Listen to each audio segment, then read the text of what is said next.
জুনিয়রদের পরামর্শ নিতে হয়, ছোট্ট বাচ্চাদের পরামর্শ নিতে হয়। ছোট্ট বাচ্চাদেরকে বোকা মনে করবেন না, ছোট্ট ছেলে মেয়েদেরকে বোকা ভাববেন না, ওদের মাথায় বুদ্ধি আছে। মাঝে মাঝে জুনিয়র সিনিয়রদেরকে হারায় দেয়, আছে না নাই? আল্লাহর হাবিব সাল্লাল্লাহু আলাইহি ওয়াসাল্লামের একটা বৈশিষ্ট্য ছিল, তিনি কিছু খেলে খাওয়ার পরে বন্টন করলে কোন দিক দিয়ে করতেন? আওয়াজ করে বলেন না, ডান দিক থেকে। একবার তিনি দুধ খেলেন, দুধ খেয়ে বন্টন করবেন, কিন্তু ডান দিকে দাঁড়িয়ে ছিল একটা ছোট্ট ছেলে আর বাঁ দিকে মুরব্বী সাহাবারা। আল্লাহর হাবিব সাল্লাল্লাহু আলাইহি ওয়াসাল্লাম এই ছোট্ট ছেলের কাছ থেকে অনুমতি চাইলেন। তার মানে ছোট্টদেরও পরামর্শ দরকার, আছে না নাই? আল্লাহর হাবিব বললেন, আতাযানু লি আন উ'তিয়া হাউলা, আমার স্বভাব হলো খাবার বন্টনের সময় ডান দিক থেকে করি, কিন্তু এখন ডান দিকে তুমি ছোট্ট মানুষ, বাম দিকে বয়স্ক সাহাবারা, তুমি যদি অনুমতি দাও তোমার আগে বয়স্ক সাহাবাদেরকে দিয়ে আমি খাবার বিতরণ করতে চাই। ছোট্ট ছেলেটা বলল, ইয়া রাসূলুল্লাহ লা উসিরু বিনাসিবি মিনকা হাদান, আপনার এই বরকতের জিনিস আমি অন্য কাউরে দিতে চাই না, আমার ভাগেরটা আমি আগে খাইতে চাই, যেহেতু হিসাবে আমি পাই আমার আগে দেন, আমি দিব না। সুবহানাল্লাহ পড়েন। সে যেহেতু রাজি হয় নাই, আল্লাহ রাসূল সাল্লাল্লাহু আলাইহি ওয়াসাল্লাম দিতেও পারে নাই। আল্লাহর হাবিব সাল্লাল্লাহু আলাইহি ওয়াসাল্লাম দুধের পেয়ালাটা মুরব্বিদের হাতে না দিয়ে ছোট্ট বাচ্চার হাতে তুলে দিয়েছে। চিল্লায় পড়েন আল্লাহু আকবার। তাহলে ছোট্ট বাচ্চাদের পরামর্শের দলিল আছে না নাই? আল্লাহ রাসূল সাল্লাল্লাহু আলাইহি ওয়াসাল্লাম একবার ওয়াজ করতেছেন, সহিহ বুখারীর বর্ণনা। আল্লাহর হাবিব সাল্লাল্লাহু আলাইহি ওয়াসাল্লাম বললেন, ইন্না মিনাশ শাজারি শাজারা, এক ধরনের গাছ আছে, লা ইয়াসকুতু ওয়ারাকুহা, যেই গাছের পাতা কোনোদিন ঝরে না, পাতা পড়ে না, একটা গাছ আছে। মাসালুহা কামাসালিল মুসলিম, এই পাতার দৃষ্টান্ত মুসলিমের দৃষ্টান্ত একই। হাদিসুনি মা হিয়া, দেখি তো কোন সাহাবী বলতে পারে এটা কোন গাছ? আল্লাহর হাবিব বললেন, এমন একটা গাছ আছে যেই গাছের কোনো পাতা ঝরে না। এই পাতার দৃষ্টান্ত, গাছের দৃষ্টান্ত, মুমিনের দৃষ্টান্ত একরকম। ফাহাদিসুনি মা হিয়া, কে আছো বলতে পারো এটা কোন গাছ? কেউ পারে না। সাহাবারা মনে করছে এটা মরুভূমির কোন একটা গাছ হবে। কেউ বাড়ির পাশে যে খেজুর গাছ আছে এটা খেয়াল করে নাই, সবাই চলে গেছে অন্য গাছের দিকে। ক্যাকটাস, গুলমলতা, মরুভূমির রেয়ার যে গাছগুলো আছে, দুর্লভ দুষ্প্রাপ্য গাছগুলো তারা এক একজন একটার পর নাম বলতে আরম্ভ করলো। আল্লাহ রাসূল সাল্লাল্লাহু আলাইহি ওয়াসাল্লাম বললেন হয় নাই, একজন বলে একটা, আল্লাহর হাবিব বললেন হয় নাই। সবশেষে কেউ যখন পারে না, আল্লাহ রাসূল সাল্লাল্লাহু আলাইহি ওয়াসাল্লাম বললেন, ইন্নাহা নাখলা, এটা খেজুর গাছ। এটা কি গাছ? সবাই বলেন, কি গাছ? খেজুর গাছ। কেউ পারে নাই। ওয়াজ শেষ, নসিহত শেষ, সবাই বাড়ি ফিরে যাচ্ছে। সাইয়েদনা ওমর ফারুক রাদিয়াল্লাহু তাআলা আনহু উনি ওনাকে নিয়ে যাচ্ছে। আব্দুল্লাহ ইবনে ওমর হঠাৎ করে বললেন, আব্বা, আল্লাহ রাসূল যখন জিজ্ঞেস করেছিল এটা কোন গাছ, আমি কিন্তু জানতাম এটা খেজুর গাছ, আমি কিন্তু জানতাম। ওমর ফারুক বললেন, বলো নাই কেন? আব্দুল্লাহ ইবনে ওমর বলেন, আব্বা আপনি পারেন না, আমার চাচা আবু বকর পারে না, মুরব্বী সাহাবারা কেউ পারে না, আমি মাঝখান দিয়ে কেমনে বেয়াদবি করি? সুবহানাল্লাহ বলবেন না? ওমর ফারুক বললেন, বলো কি, তুমি যদি আজকে বিশ্বনবীর সামনে উত্তরটা দিতে পারতা, আমার ছেলে উত্তর দিতে পেরেছে এটা জেনে আমার বুকটা এত বড় হয়ে যেত। ও আব্দুল্লাহ, কেন তুমি বললা না? আজকে কেউ প্রশ্নের উত্তর করতে পারে নাই, তুমি যদি বিশ্বনবীর সামনে দাঁড়িয়ে প্রশ্নের উত্তর করতে পারতা, আমার বুকটা এত বড় হয়ে যেত। কেন বললা না? তুমি বললে আমি বড্ড খুশি হয়ে যেতাম। সুবহানাল্লাহ পড়েন। তার মানে মাঝে মাঝে জুনিয়ররা সিনিয়রদেরকেও হার মানায় দেয়, এরকম আছে না নাই? এজন্য পরামর্শ করবেন, অবশ্যই পরামর্শ করবেন। সাইয়েদনা ওমর ফারুক যখন খলিফা, তিনি মুরব্বীদের মিটিং এ একটা ছোট্ট বাচ্চাকে রাখতেন, অল্প বয়স্ক এক সাহাবী, ওই সাহাবীর নাম আব্দুল্লাহ ইবনে আব্বাস রাদিয়াল্লাহু তাআলা। মুরব্বীরা মনে কষ্ট পেলেন, কিরে এই ছেলের সমান নাতি আছে আমার ঘরে, আমার নাতি আছে এই ছেলের সমান, এই ছেলেকে কেন রাখে? ওমর ফারুক বললেন, একদিন দেখাই দিব আপনাদেরকে কেন রাখি। ওমর ফারুক একদিন সবাইকে বললেন, ইদা জাআ নাসরুল্লাহি ওয়াল ফাতহ ওয়া রাআইতান নাসা ইয়াদখুলুনা ফি দীনিল্লাহি আফওয়াজা, এটা কোন প্রেক্ষাপটে নাজিল হয়েছে আপনারা কে জানেন বলেন তো? এক সাহাবী বললে, এই সূরা দ্বারা বোঝানো হয়েছে আমাদের যখন বিজয় অর্জিত হবে তখন যেন আমরা বেশি বেশি আল্লাহর প্রশংসা করি। ওমর ফারুক বললেন, উত্তর হয় নাই। আরেক বয়স্ক সাহাবী বললেন, আমাদেরকে রব্বুল আলামিন বড় বড় শহর বিজয়ের ব্যাপারে আদেশ দিয়েছে, এই সূরা দ্বারা আমি এটা বুঝেছি। ওমর ফারুক বললেন, হয় নাই। কেউ যখন উত্তর করতে পারে নাই, ওমর ফারুক বললেন, ও আব্দুল্লাহ ইবনে আব্বাস, তুমি এই সূরার ব্যাপারে কি জানো? আব্দুল্লাহ ইবনে আব্বাস বলেন, হুয়া আজানু রাসূলিল্লাহ, এই সূরা দ্বারা বিশ্ব নবীর আগাম মৃত্যুকে বোঝানো হয়েছে। ইদা জাআ নাসরুল্লাহি ওয়াল ফাতহ, নবী হে যখন বিজয় আসবে আল্লাহর পক্ষ থেকে সাহায্য আসবে। ওয়ারাআইতান নাসা ইয়াদখুলুনা ফি দীনিল্লাহি আফওয়াজা, আপনি দেখবেন দলে দলে বানের পানির মতো লোকজন কালেমার ছাতার নিচে প্রবেশ করতেছে। তো সবাই যখন কালিমা পড়ে মুসলমান হয়ে যাবে, সবাইকে মুসলমান বানানোই ছিল বিশ্বনবীর মিশন। মিশন যখন কমপ্লিট, নবী থাকার পৃথিবীতে আর দরকার নাই। এই সূরা দ্বারা আল্লাহ বুঝিয়েছেন বিশ্বনবী পৃথিবীতে আর বেশি দিন বেঁচে নাই। চিল্লায় বলেন ঠিক কিনা? ওমর ফারুক ডেকে বললেন, আব্দুল্লাহ মারহাবা, মারহাবান বিকা ইয়া আব্দুল্লাহ ইবনে আব্বাস। ও আব্দুল্লাহ ইবনে আব্বাস, মাশাআল্লাহ তাবারাকাল্লাহ। কেউ সঠিক উত্তর না দিতে পারলেও তুমি সঠিক উত্তর দিয়েছো। তুমি এই সূরার ব্যাপারে যতটুকু জানো আমিও জানি ততটুকু। পড়েন সুবহানাল্লাহ। তুমি সঠিক উত্তর দিয়েছো। এই হাদিসগুলো প্রমাণ করে মাঝে মাঝে জুনিয়ররা সিনিয়রদেরকেও হারিয়ে দেয়। চিল্লায় বলেন ঠিক কিনা? এজন্য মাঝে মাঝে বাচ্চা ছেলেদেরও পরামর্শের দরকার আছে না নাই? ঘরে সুখ নাই, শান্তি নাই, কারণ পরামর্শ করেন না তো। আব্বা আম্মার পরামর্শ নেন, স্ত্রীদের পরামর্শ নেন, ছেলে মেয়েদের পরামর্শ নেন। গুরুত্বপূর্ণ সিদ্ধান্ত নেওয়ার আগে পরামর্শ করে সিদ্ধান্তগুলো নেওয়ার দরকার আছে না নাই? পরামর্শ করে ফ্যামিলি মিটিং এ যদি আমরা সিদ্ধান্ত নেই, ওই সিদ্ধান্তে বরকত দিবে কে? আওয়াজ করে বলেন, ওই ঘরটারে বরকতময় করে কে? 8 নাম্বার হচ্ছে প্রত্যেকটা ঘরে এক একটা পারিবারিক পাঠাগার গড়া চাই, ফ্যামিলি লাইব্রেরি। যাদের ঘরে নাই তাদের ঘরে একটা পাঠাগারের দরকার আছে না নাই? একটা শোকেস বানাবেন, ওখানে ইসলামী বইগুলো রাখবেন, ইসলামী সাহিত্যগুলো রাখবেন, তাফসিরগুলো রাখবেন, হাদিসের বইগুলো রাখবেন। একটা পারিবারিক পাঠাগারের দরকার আছে না নাই? কোরআনের প্রথম আয়াত হয়েছে পড়ো। কোরআনের প্রথম আয়াত কি? আল কোরআনের প্রথম বাণী পড়ো, আল হাদিসে নবীর কথা পড়ো। আল কোরআনের প্রথম বাণী পড়ো, আল হাদিসে নবীর কথা পড়ো। পড়ে পড়ে শেখো, শিখে শিখে তুমি তোমার নিজের জীবন গড়ো। পড়েন আমিন। কোরআনের প্রথম কথা কি? ইকরা, পড়ো। কোরআনের প্রথম কথা কি? ইকরা বিসমি রাব্বিকাল্লাযী খালাক, খালাকাল ইনসানা মিন আলাক। ইকরা ওয়া রাব্বুকাল আকরাম আল্লাযী আল্লামা বিল কলম আল্লামাল ইনসানা মা লাম ইয়ালাম। পড়েন সুবহানাল্লাহ। পড়ো তোমার প্রভুর নামে যিনি তোমায় শিখিয়েছেন। Read in the name of your Lord who has created. পড়ো, পড়ার কোনো বিকল্প নাই, আপনার পড়তেই হবে। বেঁচে আছেন পড়েন, সুস্থ তো পড়েন, অসুস্থ পড়েন, মরে যাচ্ছেন তখনও পড়েন, পড়তে পড়তে মরেন। ও মিয়া, মরার সময় পড়ার দরকার আছে না নাই? মরার সময় পড়বেন লা ইলাহা ইল্লাল্লাহ মুহাম্মাদুর। এটা না পড়লে হবে? তার মানে মরার সময় পড়তে হবে। চিল্লায় বলেন ঠিক কিনা? তাহলে সুখী, সমৃদ্ধ, আলোকিত একটা পরিবার গড়ার 8 নম্বর পয়েন্ট হচ্ছে একটা ফ্যামিলি লাইব্রেরি। প্রত্যেকটা ঘরে একটা পাঠাগার থাকা চাই। আজ থেকে আমরা এই সিদ্ধান্ত যেন নেই যে আমাদের প্রত্যেকের ঘরে আমরা যেন ছোট্ট করে একটা পাঠাগার বানাই। ওখানে যেন বিভিন্ন ধরনের বই, বিভিন্ন ধরনের বইয়ের কালেকশন রাখি। বই কিনুন, বই পড়ুন, প্রিয়জনকে বই উপহার দিন। বই কিনে কেউ কোনোদিন দেউলিয়া হয় না, ঠিক কিনা? পড়তে রাজি আছেন তো? এই যে কোরআনের বঙ্গানুবাদ পাওয়া যায় না এখন, কথা বলেন। স্মার্টফোন আছে কার কার দেখি? হ্যাঁ, কারা কারা স্মার্ট দেখি? হাজার হাজার স্মার্ট, মাশাআল্লাহ। এই স্মার্টফোনের ভেতরে আল কোরআন নামে বাংলায় কোরআনের একটা অ্যাপস পাওয়া যায়, কথা বলেন। পাওয়া যায় কি যায় না? আজকে থেকে এই অ্যাপসটা ডাউনলোড করে প্রতিদিন 1 আয়াত 2 আয়াত 3 আয়াত করে পড়া শুরু করে দেন। বাঁচতে হলে পড়তে হবে, বাঁচতে হলে জানতে হবে, ঠিক কিনা? এই স্লোগান আমাদেরকে শিখায়। এই স্লোগান তো আল্লাহ, এই স্লোগান দিয়েই তো আল্লাহ কোরআন শুরু করছে। ইকরা বিসমি রাব্বিকাল্লাযী খালাক। বাঁচতে হলে জানতে হবে, বাঁচতে হলে পড়তে হবে, পড়ার কোনো বিকল্প নাই। আওয়াজ করে বলেন ঠিক কিনা? সুজানগরের রায়েরা, মোবাইলের অ্যাপসের ভেতরে আমরা কোরআন রাখতে রাজি আছি তো সবাই? হাদিসের অ্যাপস ডাউনলোড করতে রাজি আছি তো?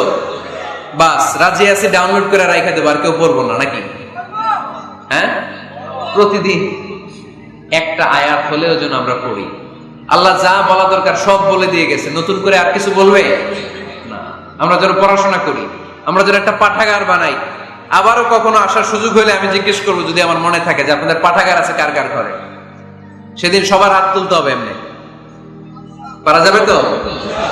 আল্লাহ তুমি তৌফিক দাও। ঘরে সুখ শান্তি ফিরে আনার 9 নম্বর খুব জরুরি একটা পয়েন্ট, সেটা হচ্ছে ফ্যামিলি মেম্বারসদের মধ্যে মিউচুয়াল রেসপেক্ট লাগবে, পারস্পরিক শ্রদ্ধাবোধ। কেউ কারো দোষ খোঁজা যাবে না, কিন্তু আমরা দোষ খোঁজায় ব্যস্ত, ঠিক কিনা? ইগো ইগো ইগো আমাদেরকে শেষ করে দিল। ইগো প্রবলেম আছে না নাই? বৌমা শাশুড়ির দোষ খোঁজে, শাশুড়ি দোষ খোঁজে বৌমা। এগুলো আমাদের এলাকায়, সোজানো করে নাই? হ্যাঁ, আছে আছে আছে। ফ্যামিলিটা জাহান্নামের টুকরা হয়ে গেছে। বউ শাশুড়ি দেখতে পারে না, শাশুড়ি বউ দেখতে পারে না, আছে না নাই? এর কারণটা কি শুনি, বলেন। 3টা উত্তর নিব এখান থেকে। একজন বলেন যে বৌমা শাশুড়ির পিছনে লাগা থাকে, আর শাশুড়ি বৌমার পিছনে লাগা থাকে। বৌমা শাশুড়ির ছায়া দেখতে পারে না, শাশুড়ি বৌমার ছায়া দেখতে পারে না। কারণটা কি? একজন এদিকে আওয়াজ করে। আত্মসম্মানের কারণে।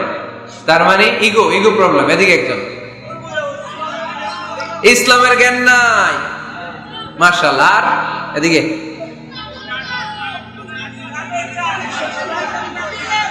স্টার জলসা পাওয়া গেছে।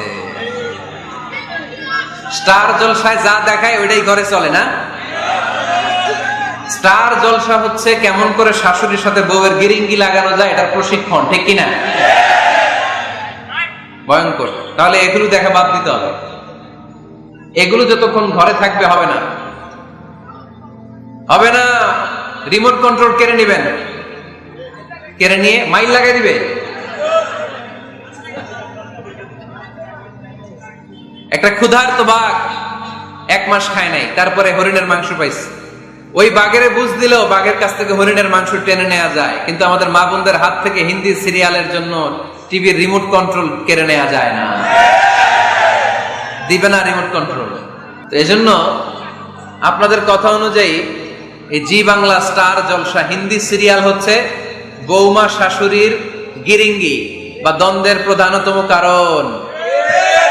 তাহলে হিন্দি সিরিয়ালকে ঝাড়ু পেটা করে বের করে দিতে হবে। এগুলোর সাথে মুসলিম পরিবারের কোনো সম্পর্ক। আরো কিছু কারণ আছে, এগুলো আমি বের করছি, শুনবেন। বৌমা শাশুড়ির এই ঝগড়ার প্রধান কারণ হচ্ছে জেনারেশন গ্যাপ, কিনা? শাশুড়ি এক জেনারেশনের আর বৌমা আরেক জেনারেশনের। শাশুড়ি ভাবে একরকম, বৌমা ভাবে আরেক রকম। শাশুড়ি চায় বউর উপর খবরদারি করতে, বউ চায় শাশুড়ির উপর খবরদারি করতে। এই ডমিনেটিং এর কারণে কিলাকিলি আছে না নাই? এটা ঠিক না। এটা হচ্ছে নিজেদের ঘর, নিজেদের ঘরে ঢুকলাম, সালাম দিলাম। অন্যের ঘরে তো আর সালাম টালাম লাগবে না, না? অন্যের ঘরেও লাগবে। সে আদেশ কোরআনের ভেতরে আছে না নাই? রব্বুল আলামিন বলেন, ইয়া আইয়ুহাল্লাযীনা আমানু লা তাদখুলু বুয়ুতান গায়রা বুয়ুতিকুম হাত্তা তাস্তানিসু ওয়া তুসাল্লিমু আলা আহলিহা। সুবহানাল্লাহ পড়েন।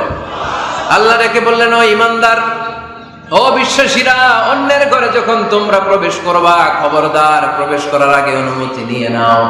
অনুমতি নেওয়ার পাশাপাশি ঘরে ঢোকার আগে সালাম দিয়ে দাও। সুবহানাল্লাহ পড়ো। তাহলে নিজের ঘরে ঢুকি আর অন্যের ঘরে ঢুকি, ঢুকে কি দিব? আওয়াজ করে বলতে হবে, কি দিব? সালাম। সহিহ মুসলিমের বর্ণনা, আওয়ালা আদুল্লুকুম আলা শাইইন ইযা ফাআলতুমুহু তাহাব্বাতুম। আল্লাহর হাবিব বললেন, আমি কি তোমাদেরকে এমন একটা ফর্মুলা শিখাইয়া দিব না, এই ফর্মুলা যখন তোমরা অ্যাপ্লাই করবে তোমাদের মধ্যে পারস্পরিক ভালোবাসা বাড়িয়ে দিবে কে? সাহাবীরা বললেন, ইয়া রাসূলুল্লাহ, অবশ্যই আপনি আমাদেরকে শিখাইয়া দেন। কোন সেই ফর্মুলা, যেই ফর্মুলা অ্যাপ্লাই করলে আমাদের মধ্যে ভালোবাসা বেড়ে যাবে? আল্লাহর হাবিব বললেন, আফশুস সালাম বাইনাকুম। নিজেরা নিজেদের মধ্যে সালামের প্রচার করো, প্রসার করো। দেখা হলে একে অপরকে তোমরা বেশি বেশি সালাম দাও। আফশুস সালাম বাইনাকুম, নিজেরা নিজেদের মধ্যে সালাম দাও। সালাম নাই ফলে ভালোবাসা নাই, সালাম নাই ফলে আমার ঘরে শান্তি নাই। তাহলে ঘরে শান্তি আনার 1 নম্বর ফর্মুলা হচ্ছে সালাম। চিল্লায় বলতে হবে সোজানগরের ভাইরা, 1 নম্বর ফর্মুলার নাম কি? সালাম। সাইয়েদনা আদম আলাইহিস সালামকে যখন আল্লাহ তাআলা বানালেন, বানানোর পরে আল্লাহ বলেন না আদম সিজদা করো, আদম কোরআন তেলাওয়াত করো, আদম জিকির করো, আদম তাসবিহ পড়ো, না। আল্লাহ প্রথম যে আদেশটা দিয়েছে সেটা হচ্ছে সাল্লিম, আদম সালাম দাও।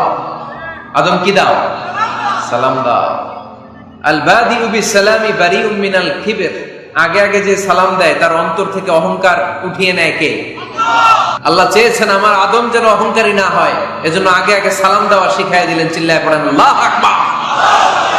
আগে যে সালাম দেয় তার হৃদয় থেকে অহংকারকে আল্লাহ মুক্ত করে দেয়, এজন্য আগে সালাম দিবেন।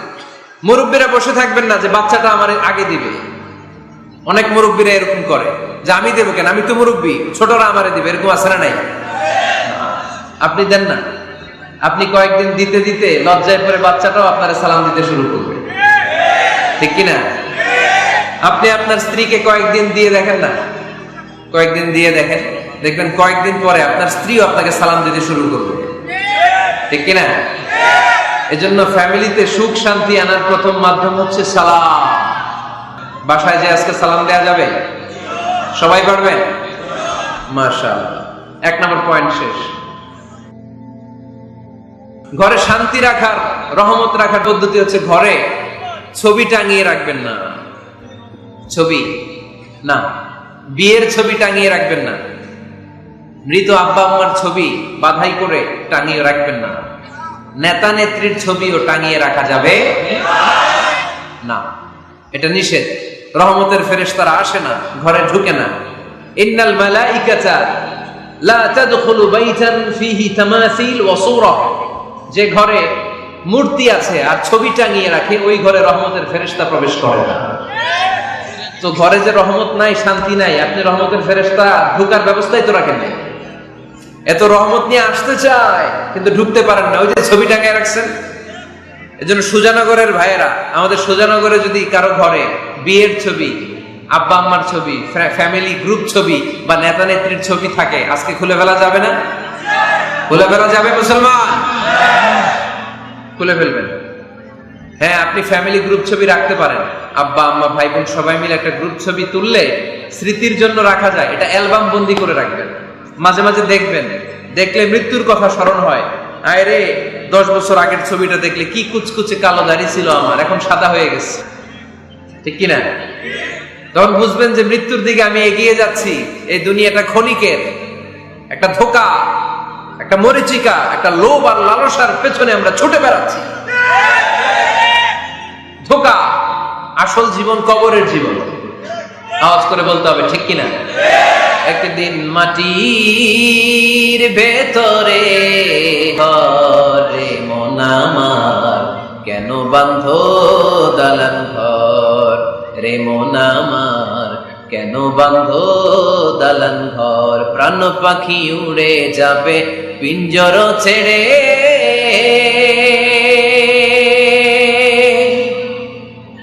ধরা ধামে সবই রবে, তুমি যাবে চলে।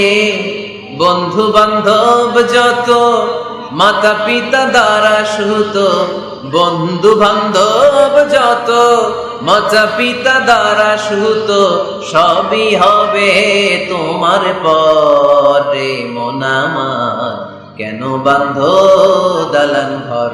একদিন মাটির ভেতরে হবে ঘরে মন আমার, কেন বান্ধ দালান ঘর, ঠিক কিনা? পুরাতন ছবির অ্যালবাম গুলো খুললে মৃত্যুর কথা স্মরণ হয়।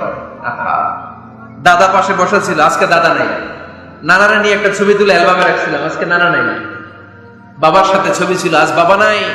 মৃত্যুর কথা স্মরণ আছে না নাই?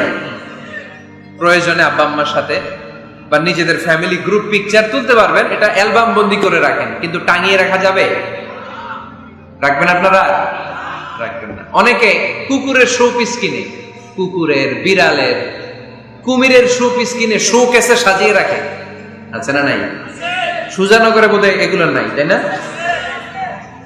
হ্যাঁ, সুজানগরে এগুলো আছে না? এগুলো আপনি রাখতে পারবেন না, এগুলো রাখবেন না। ইন্নাল মালাইকাতা লা তাদখুলু বাইতান ফীহি তামাসিল ওয়া সূরা, যেই ঘরে ছবি টাঙিয়ে রাখা হয়, মূর্তি সাজিয়ে রাখা হয়, আল্লাহর রহমতের ফেরেশতারা ওই ঘরে কঠিন কালেও প্রবেশ করে না। তবে ছোট্ট মেয়েদেরকে পুতুল কিনে দেয়া যায়। কাদেরকে? কথা বলেন। ছোট্ট মেয়েদেরকে দেখবেন ওরা পুতুলকে বাচ্চার মতো আদর করে, এটার দুধ খাওয়ায়, এটার জন্য রান্না করে, গোসল করায়, আছে না নাই? আম্মা জান আয়েশা রাদিয়াল্লাহু তাআলা আনহা পুতুল নিয়ে খেলা করতেন। নারীদের, ছোট্ট মেয়েদের জন্য এটা জায়েজ রাখা হয়েছে এই কারণে, কারণ কিছুদিন পরেই তারা মা হতে চলেছে, ঠিক কিনা? কেমন করে বাচ্চা কাচ্চা লালন পালন করবে, কেমন করে আমাদের আগামী প্রজন্মকে তারা গড়ে তুলবে, ওইটার একটা প্রশিক্ষণ খেলার মাধ্যমেই ছোটবেলায় যেন তাদের হয়ে যায়। এজন্য ছোট্ট মেয়েদের জন্য পুতুল দিয়ে খেলাকে শরিয়ত জায়েজ রেখেছে। চিল্লায় পড়েন সুবহানাল্লাহ। কত সুন্দর আমাদের ইসলাম, check and balance, check and balance. কিন্তু ছবি টাঙিয়ে রাখা যাবে না। কুকুরের শোপিস, কুমিরের শোপিস শোকেসে সাজিয়ে রাখা যাবে, শান্তি আসবে না ঘরে, জাহান্নামের টুকরা হয়ে যাবে ঘর। ঘরের ভেতরে গিটার রাখা যাবে না। গিটার চিনেন? হারমোনিয়াম রাখা যাবে না। ঢোল তবলা, বাজারে ঢোল বাজারে বাঁশি, আছে না নাই? ঢোল রাখতে পারবেন না। বংশী বাজায় কে রে সখী, বংশী বাজায় কে, বংশী রাখা যাবে না। বংশী মানে বাঁশি। এই বাঁশি, ঢোল, তবলা, হারমোনিয়াম, গিটার এগুলো যদি ঘরে থাকে রহমতের ফেরেশতা ঢুকে না। আল্লাহ হাবিব সাল্লাল্লাহু আলাইহি ওয়াসাল্লাম বলেছেন বুইস্তু লিউকাসসিরাল মাযামির, ঢোল, বাদ্য, হারমোনিয়াম, তবলা এগুলোকে ভেঙে মাটির সাথে চুরিয়ে দেওয়ার জন্য আমি বিশ্বনবী আগমন করেছি। চিল্লায় বলেন ঠিক কি না? এজন্য আল্লাহর হাবিব বললেন ইন্নাল মালাইকাতা লা তাদখুলু বাইতান ফীহি তামাসিল ওয়া সূরা। মুসনাদে আহমদ ইবনে হাম্বলের হাদিস। আল্লাহর রহমতের ফেরেশতারা ওই সমস্ত ঘরে কঠিন কালেও প্রবেশ করে না যেই ঘরে ছবি টাঙানো আছে আর আছে মূর্তি। কথা বুঝতে পেরেছেন? তাহলে এগুলো রাখা যাবে না। হিন্দি সিরিয়াল দেখা যাবে না, ঠিক কি না? এমনও ফ্যামিলি আছে বাবা ছেলে একসাথে বসে হিন্দি সিরিয়াল দেখে, ইন্ডিয়ান নায়িকাদের কোমর দুলানো ডান্স দেখে, আছে না নাই? সিরিয়ালের জন্য পাগল এদেশের মেয়েরা। আলহামদুলিল্লাহ এদের মধ্যে এখন পরিবর্তন হইতেছে, এরা এখন ওয়াজ দেখা শুরু করতেছে, ঠিক কিনা? তার মানে এই তাফসীর মাহফিলগুলোর সফলতা আছে না নাই? আছে, আল্লাহর মেহেরবানি। অনেক বোনরা বলে হুজুর আগে সিরিয়াল দেখতাম এখন ওয়াজ দেখি। আলহামদুলিল্লাহ করবেন না? হিন্দি সিরিয়াল দেখবেন না, অশ্লীল নাটক দেখবেন না। টেলিভিশনে হিন্দি সিরিয়াল, হিন্দি সিনেমা, অশ্লীল নাটক দেখলে রহমতের ফেরেশতারা ওই ঘরে প্রবেশ করে। তাহলে কি দেখবেন? টিভিতে কি দেখবেন বলেন? হ্যাঁ, ফিতা দেখতে হয়, ওয়াজ দেখতে হয়নি। আচ্ছা, টিভিতে আপনারা ইসলামিক প্রোগ্রামগুলো দেখবেন। রমাদানে অনেক ইসলামিক প্রোগ্রাম করে টেলিভিশন চ্যানেলগুলো, এগুলো দেখবেন। সৌদি আরবের সরাসরি লাইভ প্রোগ্রাম এগুলো দেখবেন। জিওগ্রাফিক্যাল চ্যানেল আছে, দেখবেন। অ্যানিমেলস কিংডম দেখবেন। আফ্রিকার জঙ্গলে কত ধরনের প্রাণী পাওয়া যায়, সাগরের অতল গহ্বরে কি ধরনের মাছ আল্লাহ সৃষ্টি করে রেখেছে, সি ওয়ার্ল্ড আমরা জানি না, সাগরের অতল গহ্বরের রাজ্য কেমন। অ্যানিমেলস কিংডম আর জিওগ্রাফিক্যাল চ্যানেল এগুলো দেখবেন। টক শো দেখতে পারেন, নিউজ দেখতে পারেন। এমন প্রোগ্রামগুলো দেখেন যেগুলো শিক্ষণীয়, নিজেকে জ্ঞানী ও আলোকিত করে গড়ে তুলতে সহায়তা করে, এমন প্রোগ্রামগুলো দেখবেন। আওয়াজ করে বলেন ঠিক কিনা? এর বাইরে হিন্দি সিরিয়াল, নাচানাচি, রূপবানে নাচে কোমর দুলায়া, আছে না নাই? ফেরেশতারা বলবে তো করে পিটামো আমরা ঝুলায়া। এগুলো দেখা যাবে, তাহলেই শান্তি আসবে। তাহলে যে ফর্মুলা জানলাম, ছবি টাঙিয়ে রাখা যায় না, ঘরে মূর্তি, কুকুরের মূর্তি, শোপিস রাখা যায় না, হিন্দি সিরিয়াল, অশ্লীল নাটক, গান বাজনা এগুলো ঘরে দেখা যাবে না। এগুলো দেখলে আল্লাহর রহমত ঘরের ভেতরে প্রবেশ করবে না। মনে থাকবে সবার? মনে থাকবে তো? আওয়াজ করে বলেন না ইনশাআল্লাহ। 3 নাম্বার, ঘরে মাঝে মাঝে নামাজ পড়বেন। ঘরে মাঝে মাঝে কি করবেন? সহিহ মুসলিমের হাদিস, আল্লাহ রাসূল সাল্লাল্লাহু আলাইহি ওয়াসাল্লাম বলেছেন তোমরা মসজিদে ফরজ নামাজের পরে ঘরের জন্য কিছু সুন্নাহ আর নফল নামাজ রেখে দিও, কারণ যারা সুন্নাহ আর নফল নামাজ ঘরে পড়ে আল্লাহ তাআলা তাদের ঘরটাকে বরকত দিয়ে পূর্ণ করে দেয়। বৃষ্টি যদি হয়, কখনো বৃষ্টি বাইরে প্রচন্ড বৃষ্টি, আপনি জামাত ধরার জন্য মসজিদে যেতে পারতেছেন না, তখন ঘরের সবাইরে নিয়ে আপনি জামাতের ইমাম হবেন। দরকার আছে না নাই? আপনি ইমাম, আপনার ছেলেরা পেছনে, মেয়েরা পেছনে, নারী পুরুষ একই কাতারে দাঁড়া পারে না, তো আপনি ইমাম, পেছনে আপনার ছেলেরা, এর পরের কাতারে আপনার মেয়েরা আর আপনার স্ত্রীরা। পারা যাবে না? ছেলে মেয়ে যদি না থাকে, হুজুর আমি আর সে টোনাটনি সংসার, তাহলে টোনা দাঁড়াবে সামনে, টুনি দাঁড়াবে পেছনে, একসাথে দাঁড়ানো যাবে?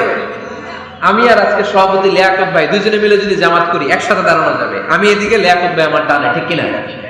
তো টোনা টুনি যদি দাঁড়ায়, টোনা দাঁড়াবে সামনে, টুনি দাঁড়াবে বরাবর পিছনে। মশালা বুঝতে পেরেছেন? The family that prays together stays together. যে ফ্যামিলি একসাথে নামাজ পড়ে, ওই ফ্যামিলি টিকে থাকে বহুদিন, ঠিক কিনা? I repeat, the family that prays together stays together. যে পরিবার একসাথে সালাত আদায় করে ঘরে, এই পরিবারগুলো ভাঙে না। এই পরিবারে ডিভোর্সের কথা শুনবেন না। এই পরিবারে আছে শুধু শান্তি আর শান্তি। চিল্লায় বলেন ঠিক কিনা? জামাতে সালাত পড়বেন, বৃষ্টি, জামাতে যেতে পারতেছেন না, সবাই নিয়ে আপনি ইমামতি করেন। ছুটির সময়গুলোতে তাহাজ্জুদের প্রোগ্রাম করেন বাসায়, আপনি ইমাম, আপনার ছেলে মেয়ে আর স্ত্রী, আপনার মুক্তাদি একসাথে ঘরে সালাত করলে ঘরটারে বরকতময় করে দেয় কে? 4 নাম্বার, ঘরে সুখ শান্তি সমৃদ্ধি ফিরিয়ে আনার 4 নাম্বার ফর্মুলা হচ্ছে একসাথে খাবার খান। কিভাবে খাবার খাবেন? একসাথে বসে খাবার খান। যদি একান্নবর্তী ফ্যামিলি হয়, ভাই বোন আত্মীয় স্বজন একসাথে, নারী পুরুষ দেখা দেয়া জায়েজ নাই, তখন ছেলেরা একসাথে খান। ছেলেদের পর্ব শেষ হলে মেয়েরা একসাথে খান। একসাথে খেলে, খাবার শেয়ার করলে বরকত আছে না নাই? সামান্য একটু খাবার আপনি আপনার ছেলের পাতে তুলে দেন, আপনার ছেলে আপনার পাতে তুলে দিবে, বরকত বাড়ায় দিবে কে? একসাথে ইফতারি করবেন, আলাদা আলাদা ইফতারি করবেন না। একসাথে ইফতারি করলে বরকত দেয় কে? আল্লাহ হাবিব সাল্লাল্লাহু আলাইহি ওয়াসাল্লাম বললেন, কেউ যদি কাউকে ইফতারি করায়, তাহলে রোজাদারের যত সওয়াব, যিনি ইফতারি করালো তারও তত সওয়াব। সাহাবারা বললেন, আমাদের তো এত সম্পদ নাই যে মানুষকে ইফতারি করাবো। আল্লাহর হাবিব সাল্লাল্লাহু আলাইহি ওয়াসাল্লাম বললেন, ওয়ালাউ বিতামরা, একটা খেজুর দিয়েও যদি করাও এই সওয়াব পাবে। ওয়ালাউ বিআফকাতি লাবান, এক ঢোক দুধ দিয়েও যদি করাও, ওয়ালাউ বিশারবাতিমা, এক ঢোক পানি দিয়েও যদি করাও, এই সওয়াব পাবা। আপনি আপনার ভাই বোন একসাথে ইফতারি করতে বসেছেন, আপনার প্লেট থেকে একটা পেঁয়াজও আপনার ভাইয়ের প্লেটে দিবেন, ওই সওয়াব পাবে। আপনার ভাই একটা খেজুর আপনার প্লেটে দিবে, ওই সওয়াব পাবে। সুবহানাল্লাহ কইবেন না? তাহলে ঘরে সুখ শান্তি ফিরে আনার 4 নাম্বার ফর্মুলা, একসাথে খাবার খান। একসাথে খাবার খেলে হৃদ্যতা বাড়ে, সম্পর্ক বাড়ে। বিসমিল্লাহ বলে খাওয়া শুরু করবেন, ডান হাতে খাবেন, খাওয়া শেষে পড়বেন আলহামদুলিল্লাহ। খাওয়ার পরে কি পড়বেন? খবরদার রান্নার বদনাম করবেন না কখনো। রান্নার বদনাম করেন নাকি? এটা ঝাল হয়েছে, ওইটা মজা হয় নাই, এটা টক হয়েছে, এটা লবণ হয় নাই, এরকম আছে না নাই? লবণ হয় নাই, বউরের তালাক দিছে, এরকম আছে না নাই? রান্না একটু ভালো হয় নাই, ঝাল হয়ে গেছে বেশি, বউরে মায়ের সুর, এরকম ডাকাইতে আছে না নাই? মা আবা রাসূলুল্লাহ সাল্লাল্লাহু আলাইহি ওয়াসাল্লাম তুআমান ক্বাত্তু, আল্লাহর হাবিব সাল্লাল্লাহু আলাইহি ওয়াসাল্লাম কখনো কোন রান্নার বদনাম করতেন না। ইনিশতাহাহু আকালাহু, বুখারীর বর্ণনা। ভাল লাগলে খেতেন, ভাল লাগতেছে আরো খেতেন, আরো খেতেন। ওয়া ইন কারিহাহু তারাকা, ভালো না লাগলে রেখে দিতেন, ওর দিকে তাকাইতেন না। কিন্তু কখনো বলেন নাই লবণ হয় নাই, কখনো বলেন নাই ঝাল বেশি হয়েছে, কখনো বলেন নাই রান্নাটা মজা হয় নাই। সুবহানাল্লাহ পড়বেন না? কি রাসূল ছিলেন আমার। এজন্য রান্নার বদনাম করবেন না, একসাথে মিলেমিশে খান, বরকত বাড়ায় দিবে কে? আল্লাহ। 4টা গেল। 5 নাম্বার, ঘরে কোরআন তেলাওয়াত করুন। কি তেলাওয়াত? কোরআন তেলাওয়াত নাই, ঘরে তেলাওয়াত নাই, ফজরের পরে তেলাওয়াত নাই, সব ঘুম আর ঘুম, আছে না নাই? তো রহমত বরকত ঢুকবে কেমনে? ঘরে কোরআন তেলাওয়াত করুন। হাজবেন্ড তার ওয়াইফকে কোরআন তেলাওয়াত শোনাবে, ওয়াইফ তার হাজবেন্ডকে শোনাবে, বাবা তার সন্তানকে শোনাবেন, সন্তান বাবাকে শোনাবেন। প্রতি মাসের জন্য একটা সূরাকে নির্ধারণ করুন যে আমরা সবাই মিলে এই মাসে এই সূরাটা মুখস্থ করব। পারা যাবে? আওয়াজ করে বলেন তো, সূরাতুদ দুহা এটা কি খুব বড় সূরা? কথা কয় না।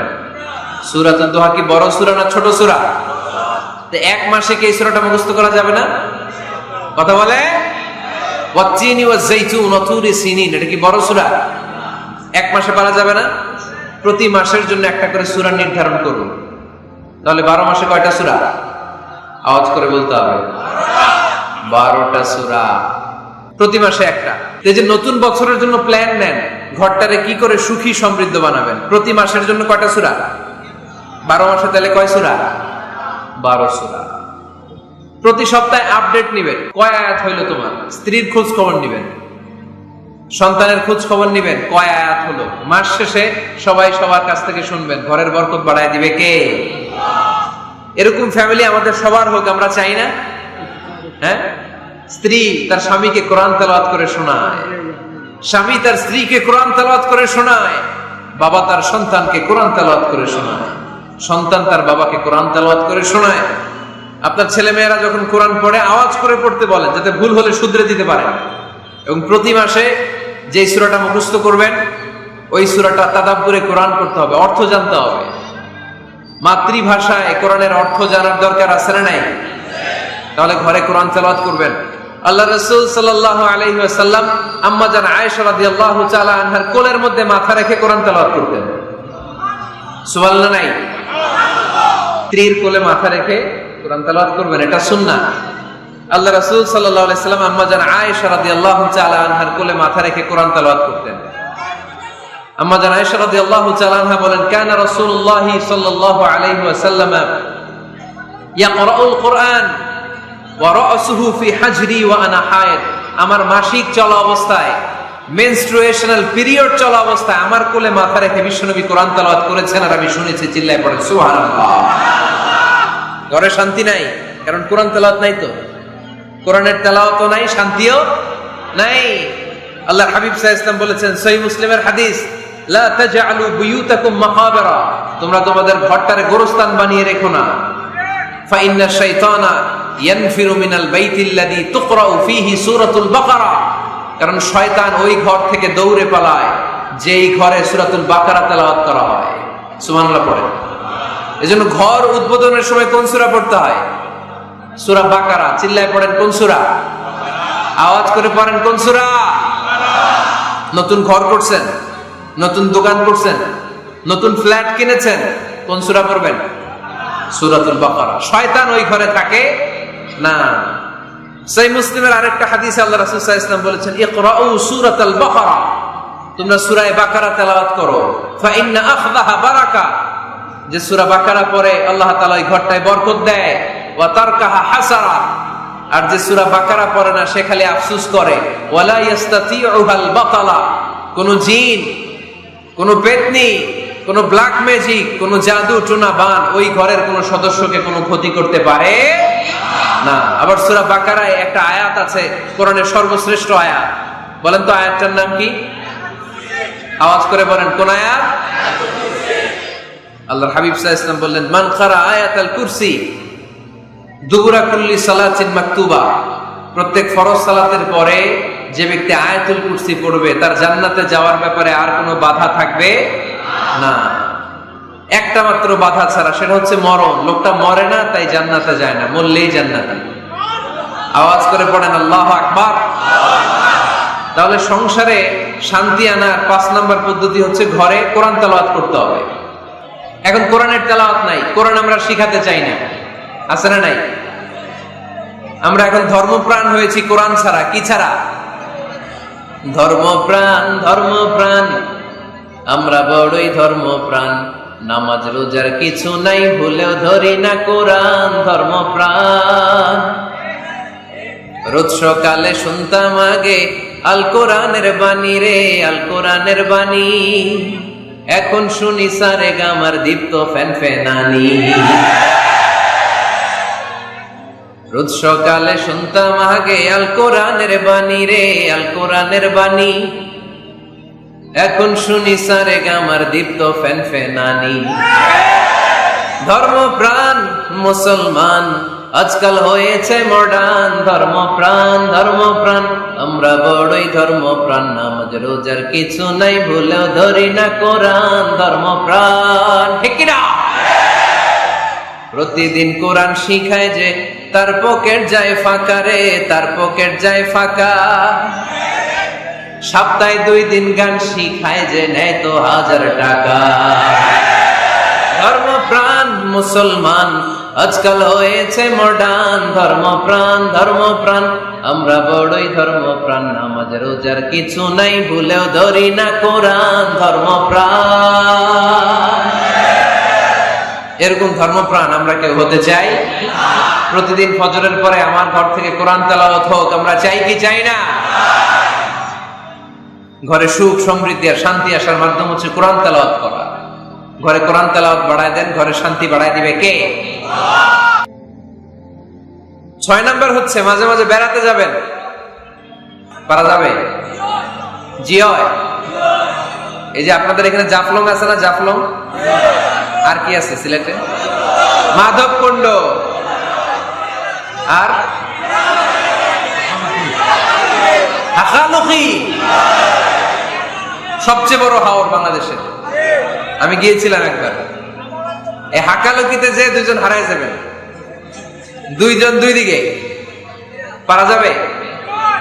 যাবেন। আল্লাহ রাসূল সাল্লাল্লাহু আলাইহি ওয়াসাল্লাম যেতেন, স্ত্রীদেরকে নিয়ে মরুভূমিতে বেড়াতে যেতেন, আউটিং এ যান, মাঝে মাঝে ফ্যামিলি ট্যুরে যান। কুল সিরু ফিল আরদ সুম্মা আনজুরু কাইফা কানা আকিবাতুল মুকাজ্জিবিন। জমিনে ঘুরে বেড়াও আর দেখো মিথ্যাবাদীরা পৃথিবীতে কি করেছে আর তাদের সাথে আমি কি আচরণ করেছি, ঠিক কি না? সুযোগ হলে মিশরে যান, ফেরাউনের লাশ দেখে আসেন। কারুনের বাড়িতে যান, ধ্বংসস্তূপ দেখে আসেন। পারলে জর্ডানে যান, মৃত সাগর দেখে আসেন। সমকামিতার কারণে লূত আলাইহিস সালামের কওমের লোকদেরকে আল্লাহ জমিন থেকে উঠে একটা আঘাত করেছেন জমিনে। ফাজআলনা আলিয়াহা সাফিলাহা, জমিনের উপরের মাটিকে আমি নিচে ঢুকিয়েছি, নিচের মাটিকে আমি উপরে ঢুকিয়েছি। উপর থেকে শিলা আর প্রস্তর বৃষ্টি নাজিল করে পুরো জমিনটারে আমি মাসাকার করে দিয়েছি। ওখানে এখন ডেড সি, লোহিত সাগর, মৃত সাগর। ওখানে কোনো মাছ জন্মায় না, কোনো কাঁকড়া জন্মায় না, ব্যাঙ জন্মায় না, কিচ্ছু জন্মায় না। লবণের ডেনসিটি, ঘনত্ব এত বেশি, ওখানে কোনো মানুষ ডুবেও না। গজবের জায়গা। সুযোগ হলে দেখে আসেন। টাকা পয়সা ভালো থাকলে সময় হলে প্রায় ফ্যামিলি মেম্বারদেরকে নিয়ে উমরায় যায়। নবদম্পতি যারা বা রিসেন্টলি তোমরা যারা বিয়ে করতে যাচ্ছ, you are going to be a new couple, পারলে তোমাদের হানিমুনটা উমরায় সেরে ফেলো। পারা যাবে না? স্বামী স্ত্রী 2 জনে মিলে মক্কায় চলে যাও, আল্লাহর ইবাদত, আল্লাহর ঘরে সিজদা দিয়ে নতুন জীবনটাকে নতুন ভাবে শুরু করো। বরকত দিবে কে? তাহলে ঘরে বা ফ্যামিলিতে সুখ সমৃদ্ধি নিয়ে আসার 6 নাম্বার মাধ্যম হচ্ছে আউটিং এ যাওয়া, মাঝে মাঝে বেড়াতে যাওয়া। আল্লাহ রাসূল সাল্লাল্লাহু আলাইহি ওয়াসাল্লাম বেড়াতে যেতেন, সফরে স্ত্রীদেরকে নিয়ে যেতেন। সহিহ বুখারীর বর্ণনা, কানা রাসূলুল্লাহ সাল্লাল্লাহু আলাইহি ওয়াসাল্লাম ইযা আরাদা সাফারান আকরা বাইনা আজওয়াজিহি। আল্লাহ রাসূল সফর করলে কোন স্ত্রীকে নিয়ে যাবেন তিনি স্ত্রীদের নাম লিখে লটারি করতেন। সুবহানাল্লাহ নাই? কি করতেন? কোরআ, আরবিতে বলে কোরআ, বাংলায় বলে লটারি। এই লটারি জায়েজ, এই লটারি জায়েজ আছে। স্ত্রীদের নাম লিখে কোরআ করতেন, লটারি। যার নাম আসতো তাকে নিয়ে আল্লাহর হাবিব সাল্লাল্লাহু আলাইহি ওয়াসাল্লাম সফরে বেরিয়ে যেতেন। সফরে স্ত্রীদের সাথে দৌড়াদৌড়ি করতেন। সুবহানাল্লাহ পড়বেন না? আম্মা জান আয়েশা রাদিয়াল্লাহু তাআলা আনহাকে আল্লাহর হাবিব সাল্লাল্লাহু আলাইহি ওয়াসাল্লাম এত ভালোবাসতেন, আল্লাহর হাবিব সাল্লাল্লাহু আলাইহি ওয়াসাল্লাম বলতেন, আয়েশা চলো দৌড়াদৌড়ি করি। ওই যে দেখা যায় খেজুর গাছ, চলো কে কার আগে যেতে পারে। 2 জন দৌড়ালেন। বিয়ের প্রথম দিকে আম্মা জান আয়েশা রাদিয়াল্লাহু তাআলা আনহা ফার্স্ট হয়ে গেলেন, কারণ তখন তিনি চিকন ছিলেন, এত মোটা ছিলেন না। আবার অনেক বছর পরে আরেক সফরে যখন আম্মা জান আয়েশা সফরে লটারিতে নাম আসলো, ওই সফরে আবার আল্লাহর হাবিব সাল্লাল্লাহু আলাইহি ওয়াসাল্লাম বললেন, আয়েশা চলো আজকেও দৌড়াদৌড়ি করি। 2 জন দৌড় দিলেন। এবার আম্মা জান আয়েশা রাদিয়াল্লাহু তাআলা আনহা জিততে পারলেন না, যেহেতু মোটা হয়ে গেছেন। আল্লাহ রাসূল সাল্লাল্লাহু আলাইহি ওয়াসাল্লাম দৌড়ে গাছ ধরে ফার্স্ট হয়ে গেলেন। সুবহানাল্লাহ পড়েন। আম্মা জান আয়েশা এবার রাগ করে বসে আছেন। আল্লাহর হাবিব সাল্লাল্লাহু আলাইহি ওয়াসাল্লাম বললেন, হাদিহি সাবকাতু বিতিলক, ওই যে কয়েক বছর আগে আয়েশা একদিন রাতে তুমি আমারে হারায় দিছিলা, আজকে তোমারে হারায় ওটার প্রতিশোধ তুলে নিলাম। সুবহানাল্লাহ পড়তে পারলেন না? কি ভালোবাসাবাসী ছিল, কি খুনসুটি ছিল, কি আদর সোহাগের সমৃদ্ধ সুখী শান্তির একটা সংসার ছিল বিশ্বনবী সাল্লাল্লাহু আলাইহি ওয়াসাল্লামের। তিনি স্ত্রীদের সাথে খোশ গল্প করতেন, বিনোদন করতেন, হাসি ঠাট্টা করতেন। তবে এই বিনোদন ছিল সুস্থ বিনোদন, এই রসিকতা ছিল সুস্থ রসিকতা, ঠিক কিনা? আমরা এটা করতে চাই না। অনেকের চেহারা, আমাদের চেহারার মধ্যে কোনো হাসি নাই, খালি রাগ আর রাগ, আছে না নাই? অনেকে দেখবেন 5 বছর একবারও হাসে নাই। সুজানগরে আলহামদুলিল্লাহ এরকম নাই। সুজানগরের এই যে সবাই হাসতেছে, সবার মুখে হাসি। হাসবেন, মুচকি হাসবেন, মুচকি হাসি দেওয়া সুন্নাত। আর মুচকি হাসতে পয়সা লাগে না। পয়সা লাগে তো হাসেন না কেন? মুচকি হাসেন, হাসি দেওয়া সুন্নাত। তো তাহলে 6 নাম্বার যে পদ্ধতি আমরা পেলাম ঘরে সুখ শান্তি আনার, মাঝে মাঝে ফ্যামিলি মেম্বারদেরকে নিয়ে আমরা হাকালুকি হাওড়ে হারিয়ে যাব, আমরা মাধবকুণ্ড বেড়াতে যাব, আমরা জাফলং এ যাব, পারলে আমরা কক্সবাজার সমুদ্র সৈকতে যাব, যেমনটি আল্লাহর হাবিব সাল্লাল্লাহু আলাইহি ওয়াসাল্লাম স্ত্রীদেরকে নিয়ে বেড়াতে যেতেন। ইনশাআল্লাহ পড়েন? পারবেন তো? যাবেন তো সবাই? আচ্ছা। 7 নাম্বার পদ্ধতি সংসারে সুখ শান্তি ফিরে আনার, ফ্যামিলির গুরুত্বপূর্ণ বিষয়ে সিদ্ধান্ত নিতে পরামর্শ করবেন। Family meeting. কি করবেন? কি মিটিং? ফ্যামিলি মিটিং করবেন, পরামর্শ। এক্ষেত্রে স্ত্রী, সন্তান, ভাই, বোন, আব্বা আম্মা সবার পরামর্শ নেবেন। অনেকে আছে কারো কথা শুনে না, মনে যা চায় তাই করে, আছে না নাই? পরে আফসোস করে, পরে হাই হাই করে। কারণ যারা পরামর্শ করে এরা কোনোদিন হাই হাই করা লাগে না। চিল্লায় বলেন ঠিক কি না? এজন্য আল্লাহ বললেন ওয়াশাবিরহুম ফিল আমরি ফাইদা আযামতা ফাতাওয়াক্কাল আলাল্লাহ। গুরুত্বপূর্ণ বিষয়ে সিদ্ধান্ত নেবার আগে তোমরা পরামর্শ করে নাও। যখন তোমরা পরামর্শ করে সঠিক সিদ্ধান্তে উপনীত হয়ে যাবে, তখন তাওয়াক্কুল করবা একজনের উপর, তিনি কে? সিদ্ধান্ত যখন নিয়ে ফেলবেন আল্লাহর উপর তাওয়াক্কুল করবেন। এজন্য পরামর্শের কোনো বিকল্প নাই। পরামর্শ নেবেন, স্ত্রীদেরও পরামর্শ নেবেন। অনেকে বলে আরে মেয়ে মানুষ, কি পরামর্শ নেবেন, আমি তো সব জানি। এরকম আছে না নাই? অনেক সময় নারীদের পরামর্শ কাজে লাগে। আমাদের বোনদের মাথায় ভালো ভালো বুদ্ধি আছে না নাই? বুদ্ধি আছে। আপনারা হুদাইবিয়ার সন্ধির নাম শুনেছেন? কত হিজরিতে? 6ষ্ঠ হিজরিতে 1400 সাহাবা আল্লাহ রাসূল সাল্লাল্লাহু আলাইহি ওয়াসাল্লামকে নিয়ে উমরা করার জন্য গেল, কিন্তু কাফেররা মক্কায় ঢুকতে দিবে না।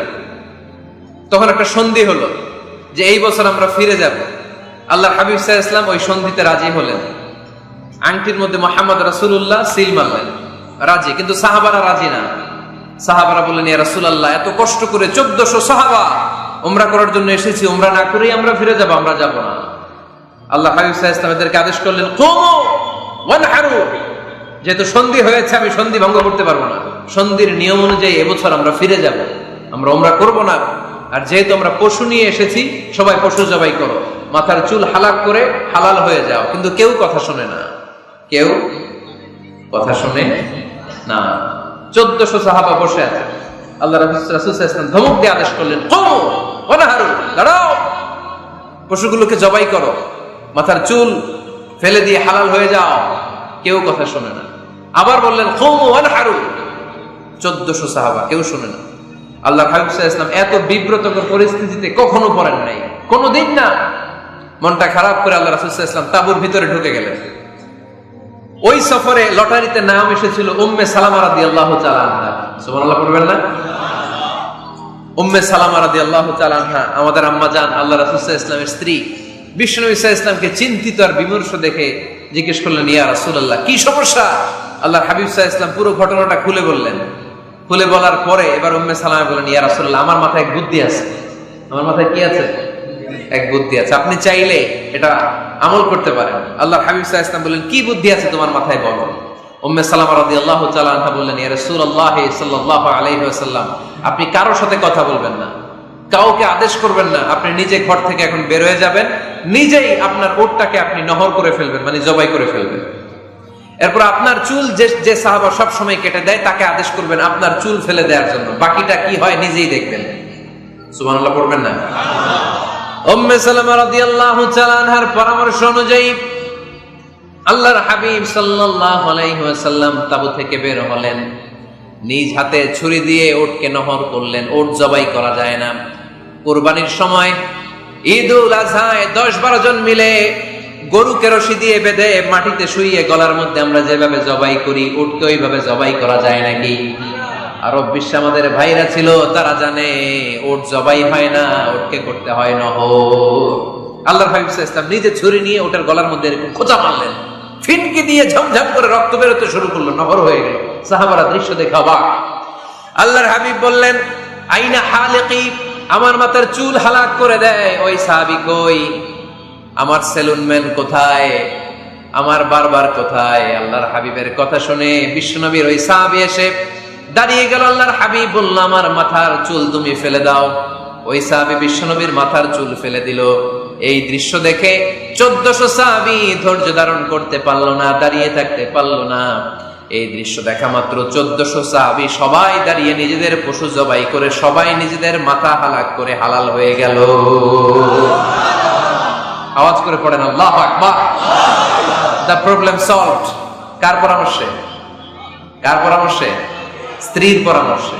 আল্লাহর হাবিব সাল্লাল্লাহু আলাইহি ওয়াসাল্লাম কারোর সাথে কথা না বলে বের হয়ে নহর করলেন, নিজের মাথার চুল ফেলে দিলেন। এই দৃশ্য যখন সাহাবারা দেখতো যে নবী এটা করেছে, আর বসে থাকা যায় না। 3 বার আদেশ করার পর আমরা অনেক আবেগ দেখিয়েছি, আর আবেগ নয়, আমার নবী যাই করেছে আমরা তাই করব। 1400 সাহাবা পশু জবাই করা শুরু করে দিল, মাথার চুল ফেলে দিয়ে হালাল হয়ে গেল। আওয়াজ করে বলেন সুবহানাল্লাহ। তার মানে মাঝে মাঝে নারীদের পরামর্শেরও দরকার আছে না নাই? এজন্য একা একা সিদ্ধান্ত নেবেন না, নারীদের কাছ থেকেও পরামর্শ নেবেন। আল্লাহর হাবিব সাল্লাল্লাহু আলাইহি ওয়াসাল্লাম নারীদের পরামর্শের গুরুত্ব দিয়েছেন। মাঝে মাঝে জুনিয়রদের পরামর্শ নিতে হয়, ছোট্ট বাচ্চাদের পরামর্শ নিতে হয়। ছোট্ট বাচ্চাদেরকে বোকা মনে করবেন না, ছোট্ট ছেলে মেয়েদেরকে বোকা ভাববেন না, ওদের মাথায় বুদ্ধি আছে। মাঝে মাঝে জুনিয়র সিনিয়রদেরকে হারায় দেয়, আছে না নাই? আল্লাহর হাবিব সাল্লাল্লাহু আলাইহি ওয়াসাল্লামের একটা বৈশিষ্ট্য ছিল, তিনি কিছু খেলে খাওয়ার পরে বন্টন করলে কোন দিক দিয়ে করতেন? আওয়াজ করে বলেন না, ডান দিক থেকে। একবার তিনি দুধ খেলেন, দুধ খেয়ে বন্টন করবেন, কিন্তু ডান দিকে দাঁড়িয়ে ছিল একটা ছোট্ট ছেলে আর বাঁ দিকে মুরব্বী সাহাবারা। আল্লাহর হাবিব সাল্লাল্লাহু আলাইহি ওয়াসাল্লাম এই ছোট্ট ছেলের কাছ থেকে অনুমতি চাইলেন। তার মানে ছোট্টদেরও পরামর্শ দরকার আছে না নাই?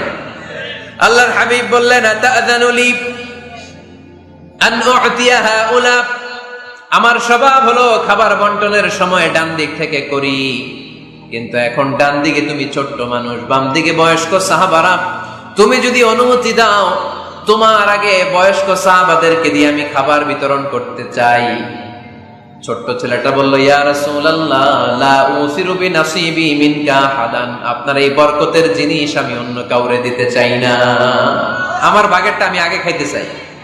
যেহেতু হিসাবে আমি পাই, আমার আগে দেন, আমি দিব না। সুবহানাল্লাহ পড়েন। সে যেহেতু রাজি হয় নাই, আল্লাহ রাসূল সাল্লাল্লাহু আলাইহি ওয়াসাল্লাম দিতেও পারে নাই। আল্লাহর হাবিব সাল্লাল্লাহু আলাইহি ওয়াসাল্লাম দুধের পেয়ালাটা মুরব্বিদের হাতে না দিয়ে ছোট্ট বাচ্চার হাতে তুলে দিয়েছে। চিল্লায় পড়েন আল্লাহু আকবার। তাহলে ছোট্ট বাচ্চাদের পরামর্শের দলিল আছে না নাই? আল্লাহ রাসূল সাল্লাল্লাহু আলাইহি ওয়াসাল্লাম একবার ওয়াজ করতেছেন, সহিহ বুখারীর বর্ণনা। আল্লাহর হাবিব সাল্লাল্লাহু আলাইহি ওয়াসাল্লাম বললেন, ইন্না মিনাশ শাজারি শাজারা, এক ধরনের গাছ আছে, লা ইয়াসকুতু ওয়ারাকুহা, যেই গাছের পাতা কোনোদিন ঝরে না, পাতা পড়ে না, একটা গাছ আছে। মাসালুহা কামাসালিল মুসলিম, এই পাতার দৃষ্টান্ত মুসলিমের দৃষ্টান্ত একই। হাদিসুনি মা হিয়া, দেখি তো কোন সাহাবী বলতে পারে এটা কোন গাছ? আল্লাহর হাবিব বললেন, এমন একটা গাছ আছে যেই গাছের কোনো পাতা ঝরে না। এই পাতার দৃষ্টান্ত, গাছের দৃষ্টান্ত, মুমিনের দৃষ্টান্ত একরকম। ফাহাদিসুনি মা হিয়া, কে আছো বলতে পারো এটা কোন গাছ? কেউ পারে না। সাহাবারা মনে করছে এটা মরুভূমির কোন একটা গাছ হবে। কেউ বাড়ির পাশে যে খেজুর গাছ আছে এটা খেয়াল করে নাই, সবাই চলে গেছে অন্য গাছের দিকে। ক্যাকটাস, গুলমলতা, মরুভূমির রেয়ার যে গাছগুলো আছে, দুর্লভ দুষ্প্রাপ্য গাছগুলো তারা এক একজন একটার পর নাম বলতে আরম্ভ করলো। আল্লাহ রাসূল সাল্লাল্লাহু আলাইহি ওয়াসাল্লাম বললেন হয় নাই, একজন বলে একটা, আল্লাহর হাবিব বললেন হয় নাই। সবশেষে কেউ যখন পারে না, আল্লাহ রাসূল সাল্লাল্লাহু আলাইহি ওয়াসাল্লাম বললেন, ইন্নাহা নাখলা, এটা খেজুর গাছ। এটা কি গাছ? সবাই বলেন কি গাছ? খেজুর গাছ। কেউ পারে নাই। ওয়াজ শেষ, নসিহত শেষ, সবাই বাড়ি ফিরে যাচ্ছে। সাইয়েদনা ওমর ফারুক রাদিয়াল্লাহু তাআলা আনহু উনি ওনাকে নিয়ে যাচ্ছে। আব্দুল্লাহ ইবনে ওমর হঠাৎ করে বললেন, আব্বা, আল্লাহ রাসূল যখন জিজ্ঞেস করেছিল এটা কোন গাছ, আমি কিন্তু জানতাম এটা খেজুর গাছ, আমি কিন্তু জানতাম। ওমর ফারুক বললেন, বলো নাই কেন? আব্দুল্লাহ ইবনে ওমর বলেন, আব্বা, আপনি পারেন না, আমার চাচা আবু বকর পারে না, মুরব্বী সাহাবারা কেউ পারে না, আমি মাঝখান দিয়ে কেমনে বেয়াদবি করি? সুবহানাল্লাহ বলবেন না? ওমর ফারুক বললেন, বলো কি, তুমি যদি আজকে বিশ্বনবীর সামনে উত্তরটা দিতে পারতা, আমার ছেলে উত্তর দিতে পেরেছে, এটা জেনে আমার বুকটা এত বড় হয়ে যেত। ও আব্দুল্লাহ, কেন তুমি বললা না? আজকে কেউ প্রশ্নের উত্তর করতে পারে নাই। তুমি যদি বিশ্বনবীর সামনে দাঁড়িয়ে প্রশ্নের উত্তর করতে পারতা, আমার বুকটা এত বড় হয়ে যেত। কেন বললা না? তুমি বললে আমি বড্ড খুশি হয়ে যেতাম। সুবহানাল্লাহ পড়ে। তার মানে মাঝে মাঝে জুনিয়ররা সিনিয়রদেরকেও হার মানায় দেয়, এরকম আছে না নাই? এজন্য পরামর্শ করবেন, অবশ্যই পরামর্শ করবেন। সাইয়েদনা ওমর ফারুক যখন খলিফা, তিনি মুরব্বীদের মিটিং এ একটা ছোট্ট বাচ্চাকে রাখতেন, অল্প বয়স্ক এক সাহাবী। ওই সাহাবীর নাম আব্দুল্লাহ ইবনে আব্বাস রাদিয়াল্লাহু তাআলা।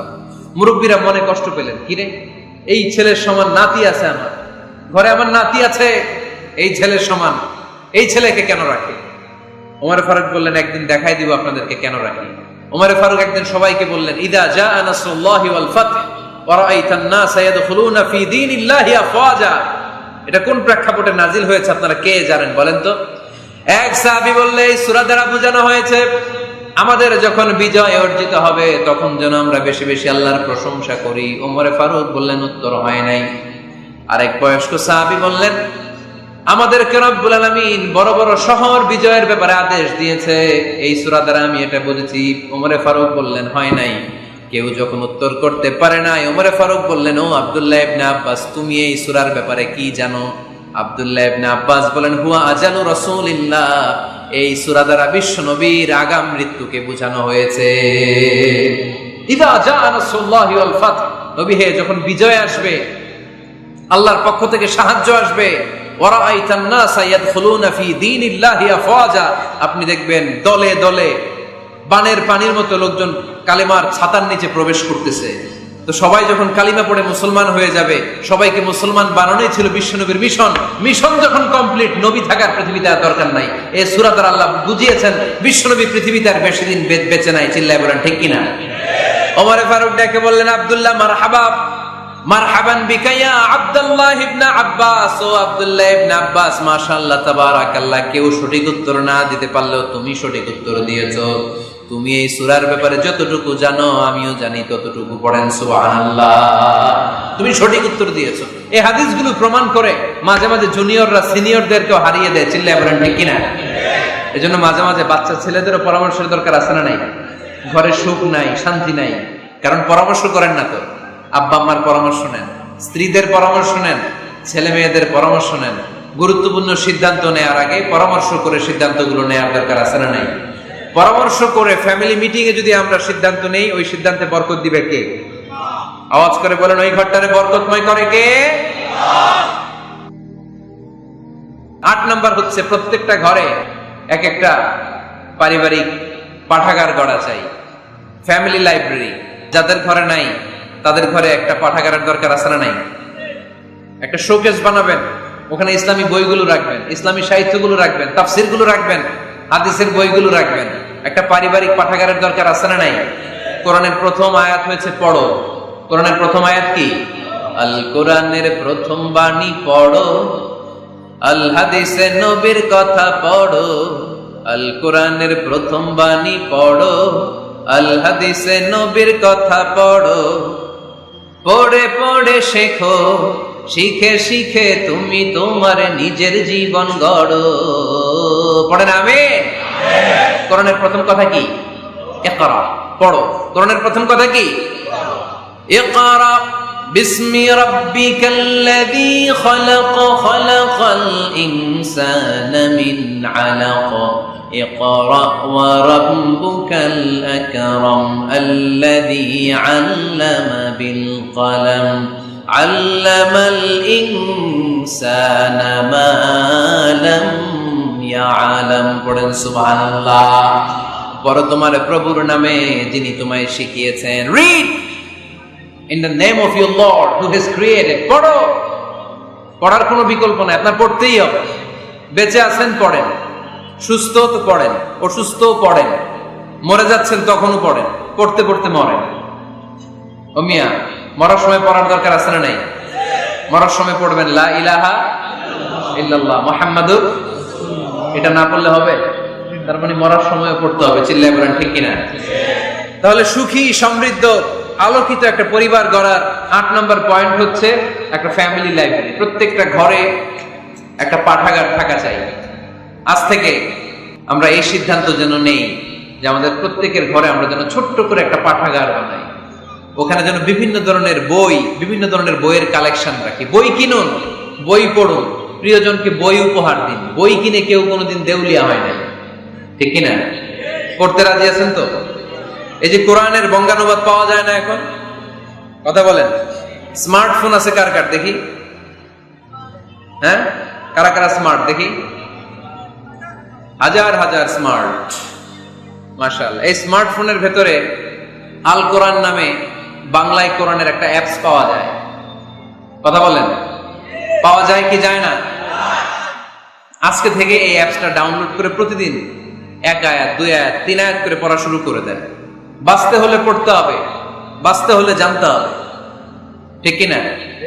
এই স্লোগান আমাদেরকে শিখায়। এই স্লোগান তো আল্লাহ, এই স্লোগান দিয়েই তো আল্লাহ কোরআন শুরু করছে, ইকরা বিসমি রাব্বিকাল্লাযী খালাক। বাঁচতে হলে জানতে হবে, বাঁচতে হলে পড়তে হবে, পড়ার কোনো বিকল্প নাই। আওয়াজ করে বলেন ঠিক কিনা?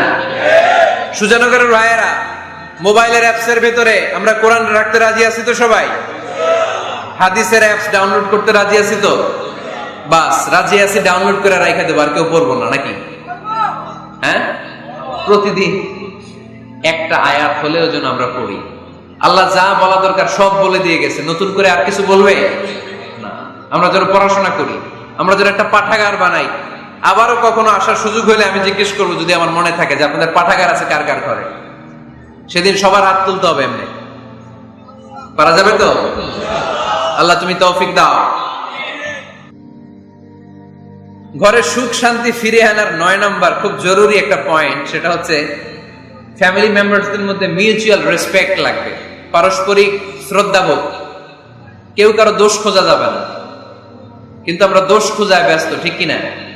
ইগো ইগো ইগো আমাদেরকে শেষ করে দিল। ইগো প্রবলেম আছে না নাই? বৌমা শাশুড়ির দোষ খোঁজে, শাশুড়ি দোষ খোঁজে বৌমা। এগুলো আমাদের এলাকায়, সুজানগরে নাই। হ্যাঁ, আছে আছে আছে। ফ্যামিলিটা জাহান্নামের টুকরা হয়ে গেছে। বউ শাশুড়ি দেখতে পারে না, শাশুড়ি বউ দেখতে পারে না, আছে না নাই? এর কারণটা কি শুনি বলেন। 3টা উত্তর নিব এখান থেকে। একজন বলেন যে বৌমা শাশুড়ির পিছনে লাগা থাকে, আর শাশুড়ি বৌমার পিছনে লাগা থাকে। বৌমা শাশুড়ির ছায়া দেখতে পারে না, শাশুড়ি বৌমার ছায়া দেখতে পারে না। কারণটা কি? একজন এদিকে আওয়াজ করে। আত্মসম্মানের কারণে। তার মানে ইগো ইগো প্রবলেম। এদিকে একজন। ইসলামের জ্ঞান নাই, মাশাআল্লাহ। আর এদিকে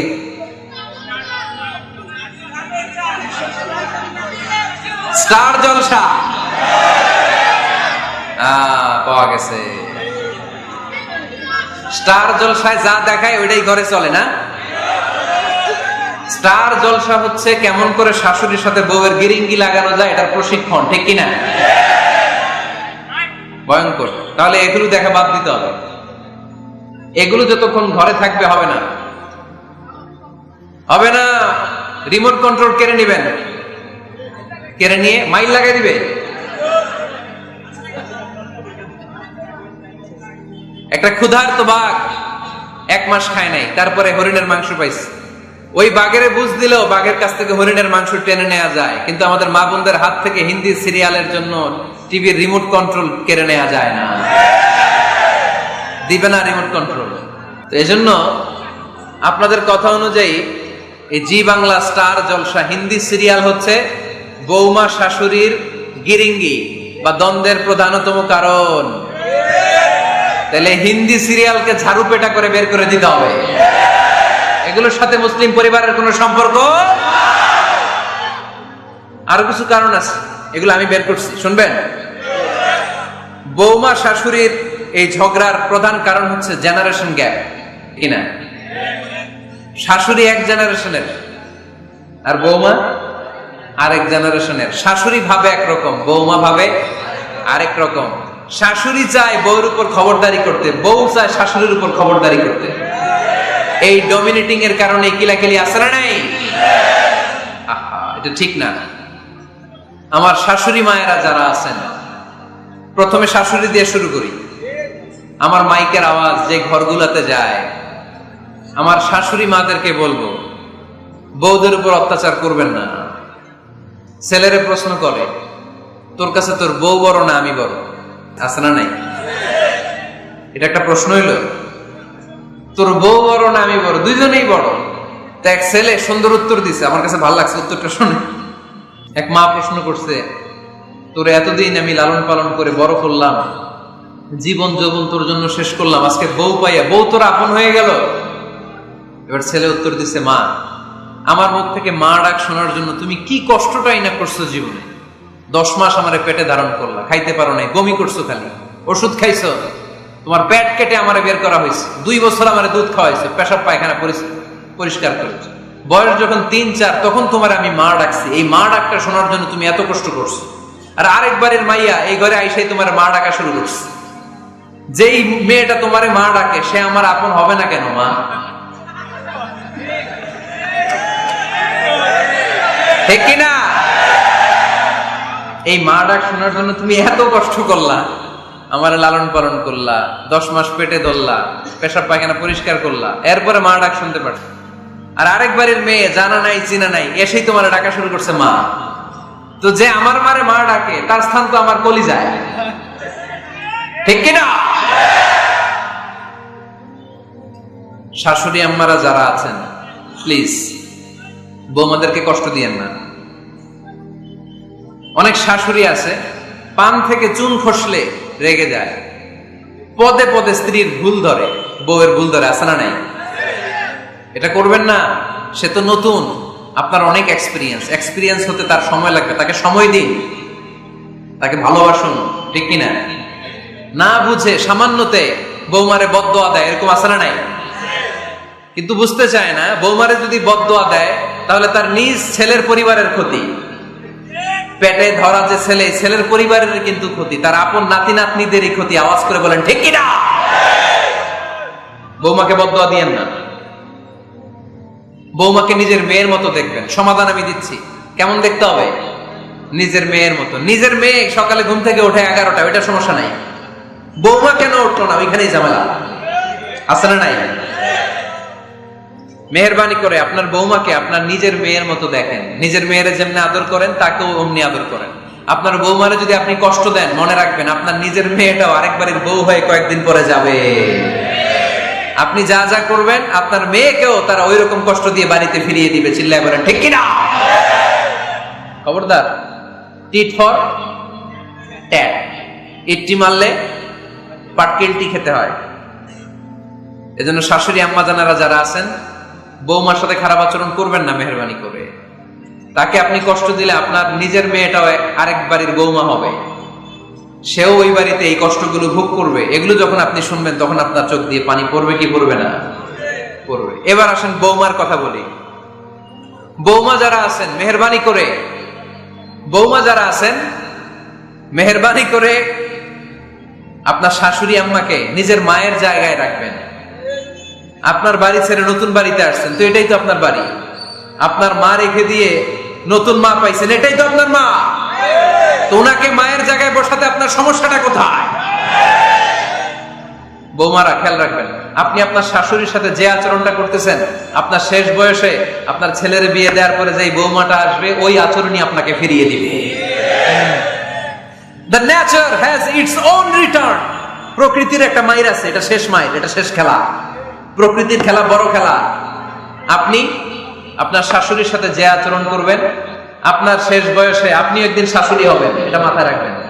ওই আচরণই আপনি ফিরে পাবেন। আওয়াজ করে বলতে হবে ঠিক কিনা? এজন্য 9 নাম্বার পয়েন্টস হচ্ছে মিউচুয়াল রেসপেক্ট।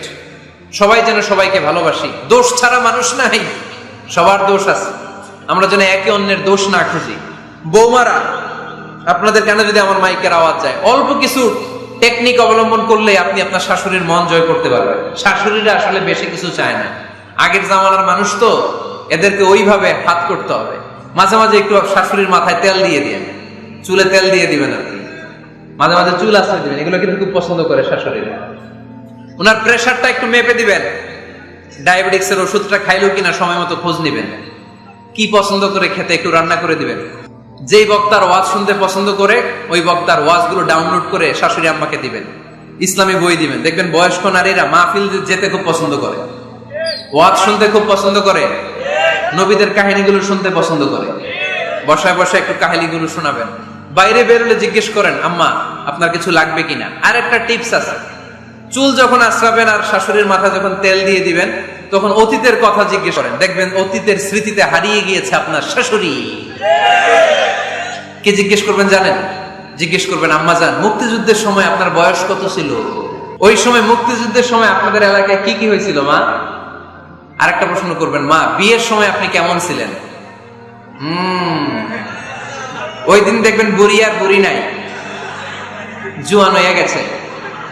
ওই দিন বলবে, মা আমি অনেক সুন্দরী ছিলাম, আমার মাথায় অনেক চুল ছিল, আজকে নাই। আমগো গ্রামে আমার সাথে সুন্দরী মাইয়া ছিল না। অতীতের স্মৃতিতে, স্মৃতি হাতড়াতে হাতড়াতে তিনি হারিয়ে যাবেন। জিজ্ঞেস করবেন যে, মা শীতকালে আপনাদের দেশে কি পিঠা বানাতেন আপনি যখন ছোট ছিলেন? আপনার বাপ চাচারা কি করতো? এগুলো জিজ্ঞেস করলে উনি স্মৃতির পাতা হাতড়াতে হাতড়াতে চোখ দিয়ে দাঁড় দাঁড় করে ওনার পানি ঝরতে শুরু করবে। আপনার জায়গায়, ওনার হৃদয়ের মণিকোঠায় এমন জায়গায় পৌঁছবে, আপনার ছাড়া উনি কিছুই বুঝবে না। বৌমারা, এই অল্প কিছু টিপস অবলম্বন করে আপনারা আপনাদের শাশুড়ির মনকে জয় করতে পারেন।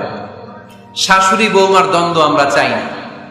আমরা চাই শাশুড়ি বৌমাকে নিজের মেয়ের মতো জানো, আর বৌমা শাশুড়িকে আপন মায়ের মতো ভালোবাসো, ঠিক কিনা? এই মিউচুয়াল রেসপেক্টই পারে শাশুড়ি বৌমার দ্বন্দ্বকে দূর করতে, আর ঘরটারে শান্তির টুকরা বানাতে। আওয়াজ করে বলেন ঠিক কিনা? কয়টা গেল? আর আছে কয়টা? দোয়া করবেন একে অপরের জন্য। দোয়া, সাইয়েদনা ইব্রাহিম ফ্যামিলির জন্য দোয়া করতেন, রব্বি জাআলনি মুকিমাস সালাতি ওয়া মিন যুররিয়াতি রব্বানা ওয়া তাকাব্বাল দুআ। ও আল্লাহ, আপনি আমারে নামাজ কায়েমকারী বানান, আমার কলিজার টুকরা সন্তান ইসমাইলকেও নামাজ কায়েমকারী বানান। আমার দোয়াটা আপনার দরবারে আপনি কবুল করে নেন। সুবহানাল্লাহ পড়েন। রব্বানা ইন্নী আসকানতু মিন যুররিয়াতি বিওয়াদিন গায়রি যী যারইন ইনদা বাইতিকাল মুহাররাম। ও আল্লাহ, আমার সন্তান সন্ততি, আমার ফ্যামিলিকে ধুধু মরুপ্রান্তর এই উপত্যকার মধ্যে তোমার কাবা ঘরের সামনে রেখে গেলাম, তাদেরকে তুমি নামাজ কায়েমকারী বানিয়ে দিও। গোটা বিশ্বের সব মানুষের অন্তর আমার ফ্যামিলির দিকে আল্লাহ তুমি ঝুঁকিয়ে দিও। ওয়ারযুকহুম মিনাস সামারাত, ফলমূল দিয়ে আল্লাহ তুমি তাদেরকে রিজিকের ব্যবস্থা করে দিও। তার মানে সব নবীরা তাদের পরিবারের সদস্যদের জন্য দোয়া করতেন কি করতেন না? আবার কোরআন আমাদেরকে শিখালো, রব্বানা হাব লানা মিন আজওয়াজিনা ওয়া মিন যুররিয়াতিনা কুররাতা আ'য়ুন ওয়াজআলনা লিল মুত্তাকিনা ইমামা। ও আল্লাহ, এমন নেককার সন্তান, এমন নেককার স্ত্রী আপনি আমাকে দান করেন যাদের দিকে তাকালে আমার চোখ দুইটা ঠান্ডা হয়ে যায়। চক্ষু শীতলকারী স্ত্রী দেন। বিয়ে যাদের হয় নাই, ইয়াং ছেলেরা এই দোয়াটা করবা। বিয়ের জন্য দোয়ার দরকার আছে না নাই? প্রতিদিন এই দোয়া করবা, আল্লাহ এমন স্ত্রী দেন, এমন জীবন সঙ্গিনী আপনি আমাকে দেন, এমন লাইফ পার্টনার দেন যার দিকে তাকালে আমার চোখ জুড়িয়ে যায়। এমন সন্তান আল্লাহ আপনি আমার ফ্যামিলিতে দেন যাদের দিকে তাকালে আমার চোখ দুইটা ঠান্ডা হয়ে যায়। নেককার সন্তান, নেককার স্ত্রী আল্লাহর কাছে দোয়া করে চেয়ে নিতে হয়। তাহলে ফ্যামিলি মেম্বার একে অপরের জন্য দোয়ার দরকার আছে না নাই? বাবা দোয়া করবে ছেলের জন্য, ছেলে করবে বাবার জন্য, মা দোয়া করবে মেয়ের জন্য, মেয়ে করবে মায়ের জন্য, ভাই করবে বোনের জন্য, বোন করবে ভাইয়ের জন্য। দোয়ার দরকার আছে না নাই? দোয়া করবেন সবাই সবার জন্য। তাহলে সুখী পরিবারের ফর্মুলা, এই আলোচনায় আমরা 10টা পয়েন্ট শুনলাম। কয়টা? ভুলে গেছে। কয়টা? 1 নাম্বার কি ছিল? 1 নাম্বার কি ছিল? সালাম সালাম হাজার সালাম সকল শহীদ স্মরণে, আমার হৃদয় রেখে যেতে চাই তাদের স্মৃতির চরণে। পড়েন আমিন।